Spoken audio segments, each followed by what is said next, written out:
Halo mahasiswa-mahasiswi IPB Internasional, selamat datang di Vector, Virtual Educational Creative Tutorial Room IPB Internasional.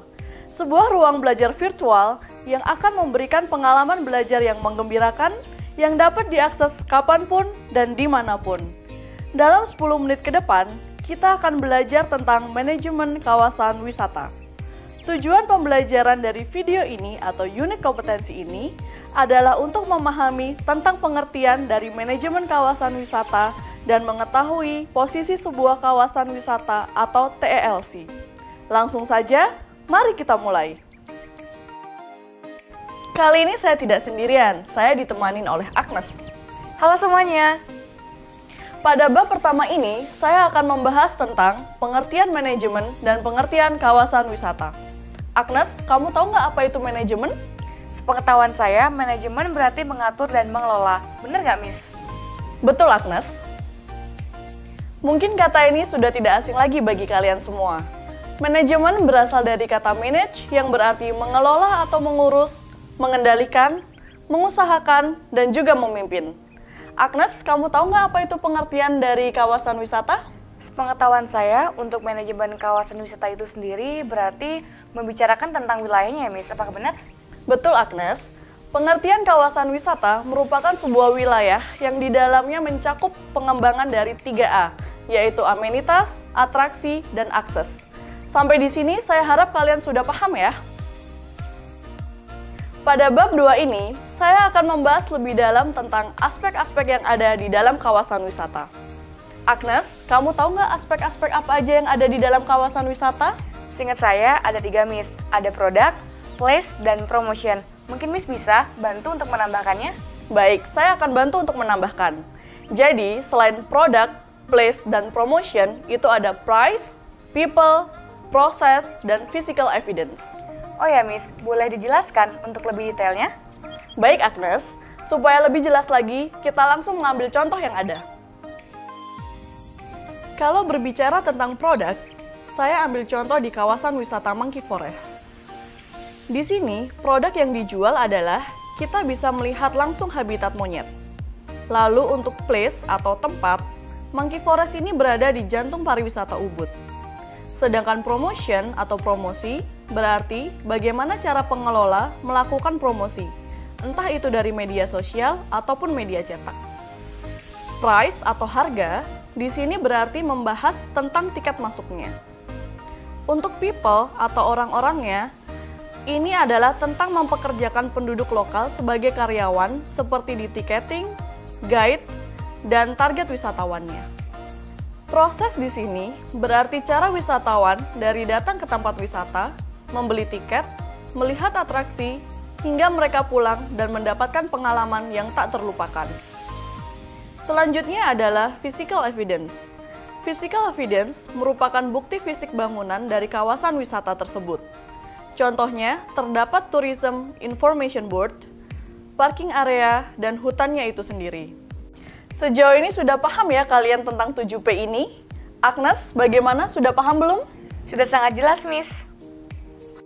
Baik, saya lanjutkan dengan materi selanjutnya, yaitu tentang analisis manajemen kawasan wisata dengan teori Butler, yaitu Tourism Area Life Cycle atau TELC. Agnes, kamu sudah pernah dengar belum tentang TELC ini? Belum, Miss. TLC itu apa ya, Miss? Baiklah, kalau begitu kita akan membahas tentang TELC. Sebenarnya, inti dari TELC ini merupakan siklus hidup pariwisata di daerah tertentu. TELC merupakan suatu konsep yang diterapkan atau digunakan dalam pengembangan suatu daerah wisata. Agnes, sudah dapat poinnya belum? Sudah, Miss. Jadi, simpulan yang saya dapatkan tentang TLC ini yaitu TLC ini merupakan sebuah siklus yang digunakan untuk mengembangkan sebuah daerah tujuan wisata. Benar nggak, Miss? Betul, Agnes. Selanjutnya, saya akan membahas tentang tahap-tahap TELC. Agnes, kamu tahu nggak apa itu tahap-tahap TELC? Seingat saya, ada exploration dan development. Mungkin bisa ditambahkan lagi, Miss? Baik, Agnes, saya bantu untuk menambahkan. Jadi, selain exploration atau pengenalan dan development atau pengembangan, ada juga involvement pelibatan, consolidation penggabungan, stagnation, decline atau penurunan, dan rejuvenation atau peremajaan. Oh ya, Miss. Bisa dijelaskan lebih lengkap lagi? Baik, Agnes. Tahap exploration atau penjajakan, di sini tahap exploration merupakan pengenalan produk baru pariwisata. Tahap ini pun para wisatawan mulai berdatangan, walaupun dalam jumlah yang sangat sedikit. Tahap selanjutnya adalah involvement atau pelibatan.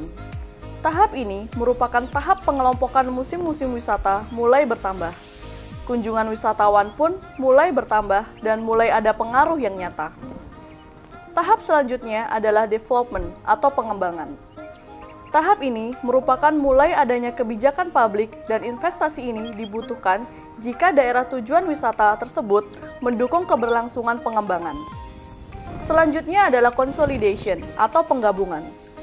Tahap ini ditandai dengan jumlah kunjungan yang meningkat, adanya layanan bagi para wisatawan mulai disediakan baik oleh perusahaan nasional dan internasional, dan penyelenggaraan lokal tetap sesuai dengan peraturan. Tahap selanjutnya adalah stagnation. Tahap ini ditandai dengan kritikan dan keputusan harus mulai dibuat. Jumlah kunjungan mencapai puncak dan membutuhkan promosi. Tahap berikutnya adalah decline atau kemunduran. Tahap ini merupakan tahap yang ditandai dengan jumlah kunjungan yang turun, pasar mulai jatuh, dan daerah wisata ini mulai mundur. Dan yang terakhir adalah rejuvenation atau peremajaan, yang berarti membutuhkan atraksi baru atau sumber daya yang sama sekali tidak tersentuh dan harus ditemukan. Bagaimana, Agnes? Saya rasa penjelasan saya sudah cukup jelas ya? Sudah sangat jelas, Miss. Jadi, saya simpulkan dalam sebuah kawasan wisata itu sendiri ada beberapa aspek, yaitu 7P. Kemudian, untuk TLC itu sendiri merupakan sebuah siklus yang digunakan dari sebuah daerah tujuan wisata untuk mengembangkan daerah tujuan wisata itu sendiri. Benar nggak, Miss? Betul banget, Agnes.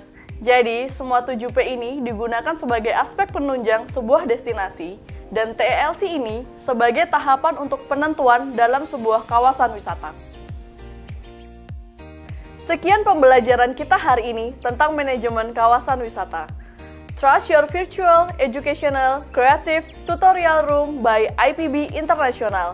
Sampai jumpa!